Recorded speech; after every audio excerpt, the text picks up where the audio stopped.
Welcome to Ken's Korner Podcast, Season 4.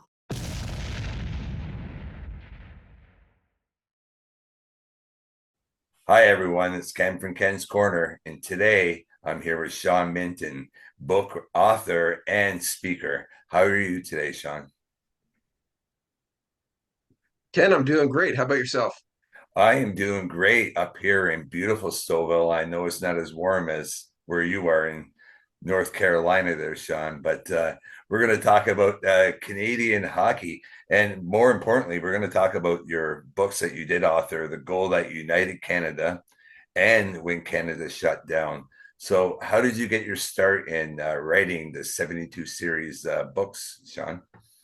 Yeah, so Ken, you and I've talked. I'm a Canadian. I grew up in Georgetown, Ontario, and 25 years ago, I was recruited to come down to the U.S. to do technology sales.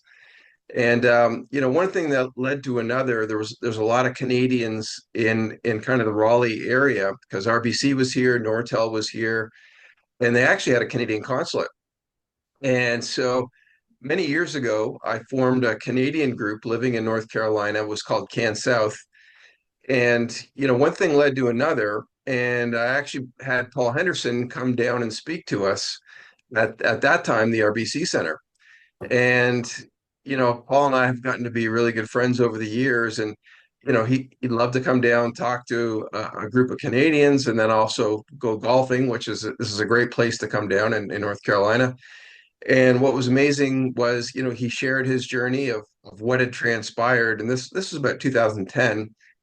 And, the sad thing was 3 months after that event where he spoke to my group, he was diagnosed with cancer. And so, Ken, I thought about, all these great stories and memories that people had when he scored the historic goal in 1972. And if you remember at the turn of the century, Henderson's goal was ranked the fifth biggest moment in Canadian history. I mean, it was a big deal, right? Yeah. And but I thought, wouldn't it, if anything ever happened to Paul, what about all these stories? He was the trigger that had all these stories from baby boomers across the country. And so I said to him, listen, if I collect stories from people all over leading up to the 40th anniversary of your goal, would you support me? And he said yes. And so I went on to collect over 200 stories.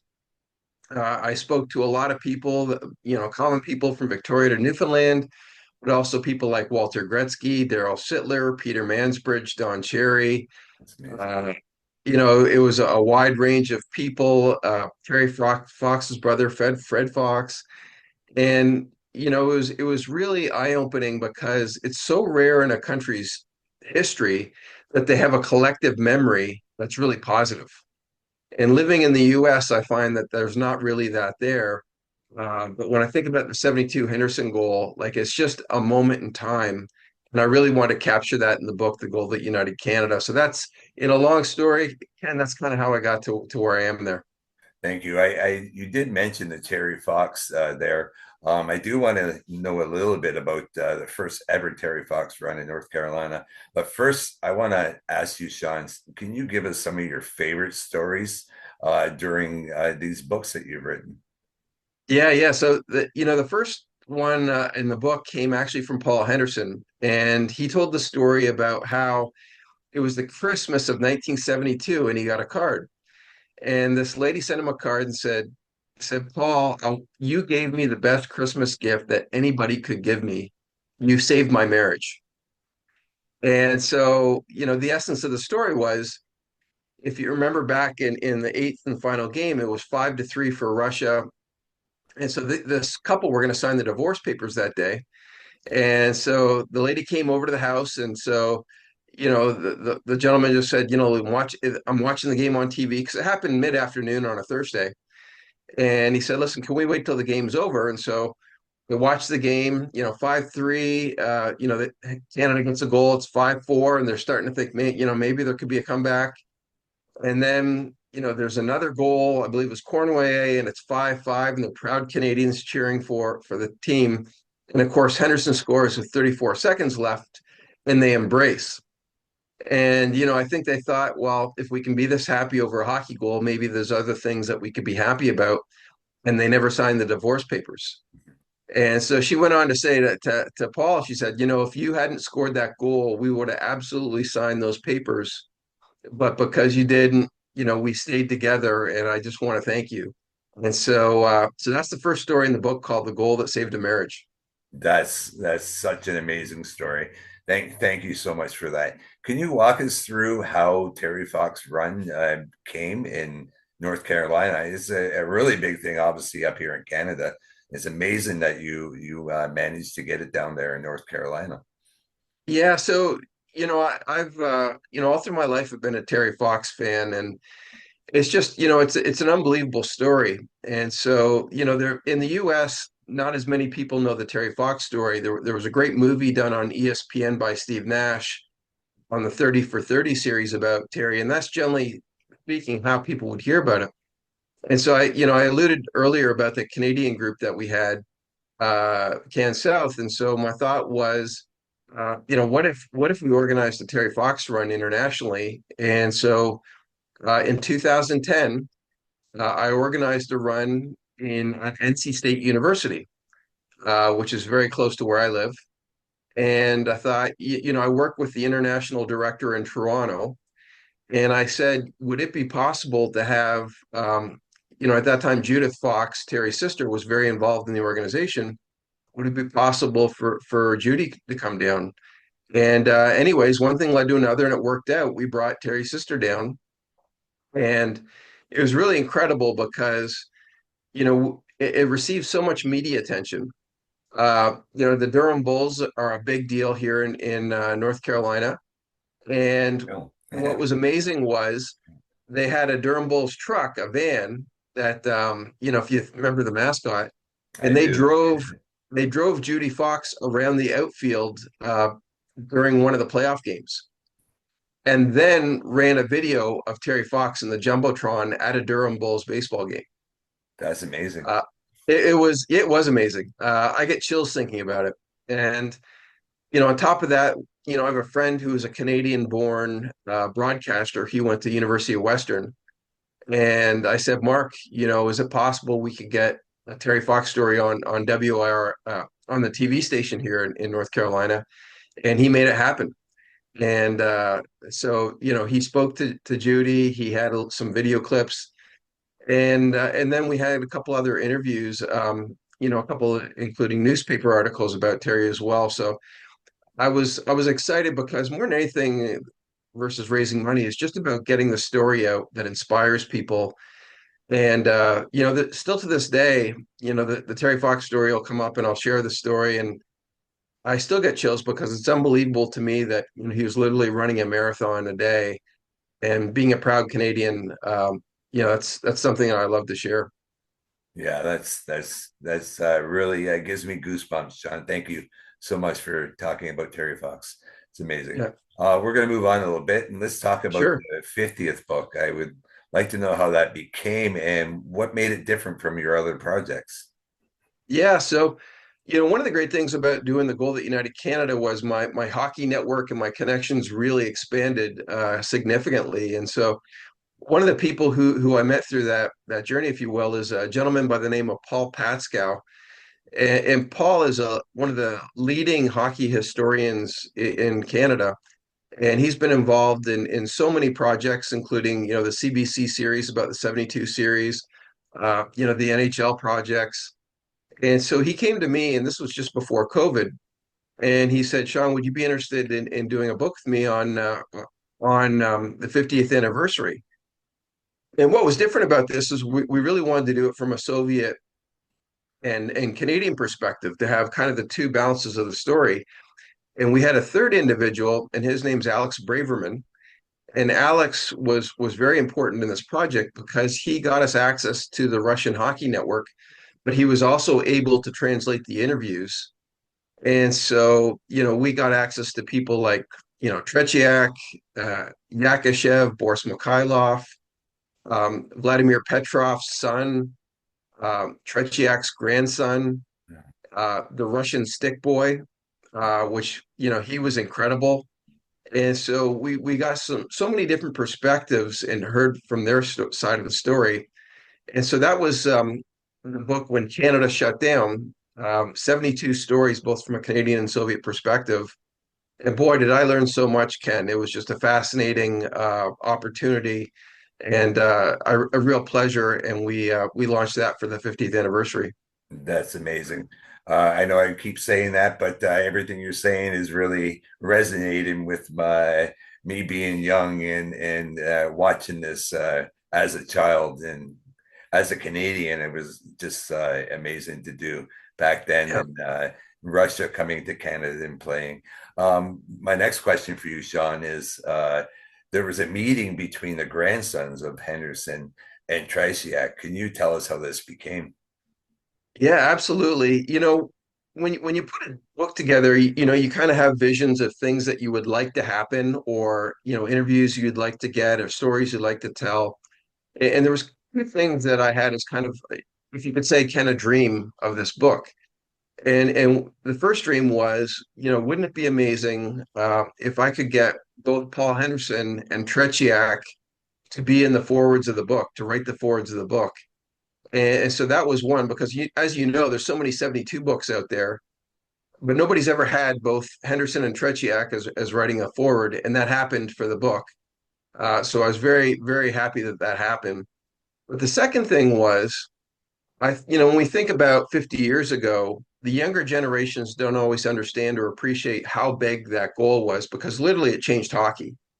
Um, and so I thought, wouldn't it be incredible if I could get access to both the grandsons to see what their perspective was on their grandfathers who were hockey heroes. So, I said to Paul, I said, would it be possible to interview your grandson?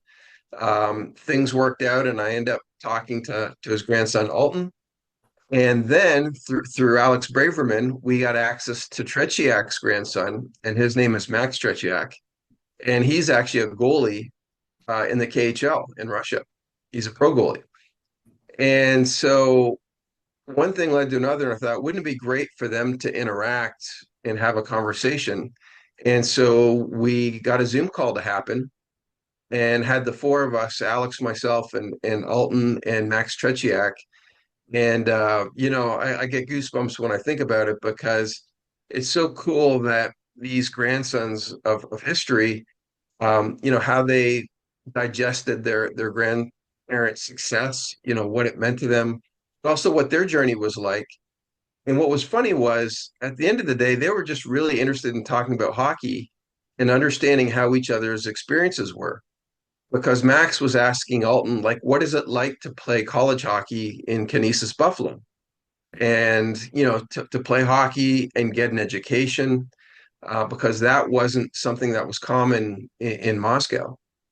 So to have both of those people on, and they're young men now, in the early 20s, that was really, really incredible, and it's just an enjoyable experience that and they're included in the forwards of the book as well. That's great. Great story. I understand you have a new book that's close to being released. It's called The Student of the Game Mindset. How did this book come about, and what are we to expect from this book, Sean? Yeah. So, what was really interesting is I wanted to make sure we had enough stories for the book, and I wanted to be different than some of the other 72 books. And so, as I dug deeper, there were so many stories about Tretiak. I mean, he's just such a fascinating character, and he has a huge impact in international hockey. And so, one of the things that I found was that he was also very highly educated. And so, if you think about the final game eight, you had Dryden on one end of the ice, you had Tretiak on the other end. And so, for people who know Ken Dryden, he's highly educated, got his law degree, left the game a little bit early. On the other side, you had Tretiak, who had his undergraduate degree in physical education, and he went on to get his master's in physical education, which back then, I mean, those things just weren't common. So, what was really interesting about Tretiak was he did his master's thesis paper on goaltending. And if I could summarize it, it was basically how to be the best goalie that you could be. And it was a very holistic look about goaltending. And when you think about it, in 1972, or the early 70s, if you will, like the self-improvement industry wasn't there. People didn't necessarily think that way. But his book talked about, or his thesis paper talked about, what the things that you would do on the ice. He would talk about role models. He talked about, goalies like Jacques Plante, who he modeled some things after. He talked about his off ice training, and again, back then people didn't do off ice training like he did. It was kind of funny that everywhere he went, he carried around tennis balls to improve his hand-eye coordination. Wow. He talked about emotional intelligence. So, being a goalie, how would you have to respond for letting goals in? The relationship with his teammates and his coaches. He talked about adversity. He talked about, the types of equipment he would use, and it was just incredible. But what really struck me, Ken, was I thought, outside of hockey and just from a personal development standpoint, how many people do I know who've done a paper on their careers? And when you think about that question, I couldn't think of anybody, including myself, Mhm. who'd really done that. And I've invested 4 years of myself into a business degree and a minor in psychology. We invest time, we invest money, but nobody digs deep into understanding what would I have to do to be the best that I could be. And that's where the student of the game mindset was inspired by was Tretiak. And one other piece of my history or my journey, Ken, is that I'm a very strong visual learner, which I think a lot of people are these days. And so 20 years ago, I learned a tool and a process called mind mapping, which really is a visual way to organize information. It starts off with a core idea, and you have branches and sub branches, which is very different than the linear process that we were shown in school. So what I do in my book is I say, reality is people are not going to do a paper on their careers that may take 5 or 6 months to do. It could be 50 or 60 pages. But what happens if I could shorten that time investment and do it in a mind map on one page? And that's really what the book is about, is how can we be better in the things that we're motivated and we care about, both as individuals, but also as organizations. And again, Tretiak was such a big inspiration to me. And the funny thing is, we had so many stories about Tretiak that story didn't make it in the book because we figured that it would have overbalanced all the stories that we had because we had so much content on Tretiak. Yeah. And what was Paul Henderson's role in this book? Yeah, so Paul and I have a great relationship over the years, and I check in with him on a regular basis. I would even consider him a mentor of mine. He's just been so inspiring to me. And so, I was sharing with him about the story and about Tretiak's journey about doing his thesis paper. And when I thought about the book and thought about, who would be an incredible person to have as writing the forward, I thought about Paul. And so I said to him, is this something that you would consider, understanding that he just wouldn't do this for all the opportunities that are thrown his way. And he just said, Sean, if you send me the manuscript, I can give you feedback and let you know. And in a very short period of time, he said, absolutely, let me help with the forward in the book. And one of the key things about that, Ken, that Paul said to me was one of the key points in the student of the game mindset is that we all should have either what we call a coach, a mentor, an advisor. And Paul said to me, he said, I wish very much so that earlier in my life, I would have had somebody who was a mentor to me. And he said that would have helped me in so many different ways. And so I really took that to heart that, one of the taglines I put in the book is we can't do it alone. And so, we all should have people who can help us with life experiences, ask us better questions, and be very supportive. So it's one of the things that I share in the book, and I appreciate Paul's words of advice and support in the foreword of the book. That's truly amazing, Sean. That's a great part to this interview. Everything you've said is really, really, really resonates with me. Thank you so much. At this point, we're gonna need to know how to get hold of you. What are your social media, and how can someone buy this new book that's coming out? Yeah, so I would say that the easiest and best way to reach me is on LinkedIn under Sean Mitton and student of the game mindset. And Ken, I'll say that if somebody wants to reach out to me, I'm happy to give them a copy of the digital book. Just ask, and I'll send it to them. And by the way, I'll send you a copy as well. Awesome. That's great. I just want to leave the floor open to you, Sean. Sadly at the end of our interview here today. So I'm just going to leave it open to anything you want to add to what we've discussed today. Yeah. It's the 72 series is, it's such an important part of our history. And like I said before, it's so rare that, hockey can be such a way to gather people in such a positive manner. And I want to share a little bit more of a story about a gentleman named, that I mentioned earlier, named Paul Patskow. And so he has also a hockey show called The Hockey Time Machine. And what was interesting was, Paul's a connector. He has so much video footage that he shares with alumni hockey players. And before COVID, he got together on a regular basis with what they call the NHL alumni people, and they were to get together in Shopsies in Toronto. And so it was, awesome. They would have luncheons and they would have a couple speakers and, people like, Conacher and, the old general manager from the Leafs, Jerry McNamara, and they just have a lot of different people there. And what happened, of course, COVID hit and they couldn't do it anymore. And so they switched to online to do regular Zoom meetings. And this has been happening for over 4 years. And they had incredible people come, but it was an opportunity for people to get together and just talk hockey. And so, I just want to share that story because hockey is such a great connector and it's a way that we build relationships. And Jerry McNamara, the former Leafs GM, has become a very good friend of mine.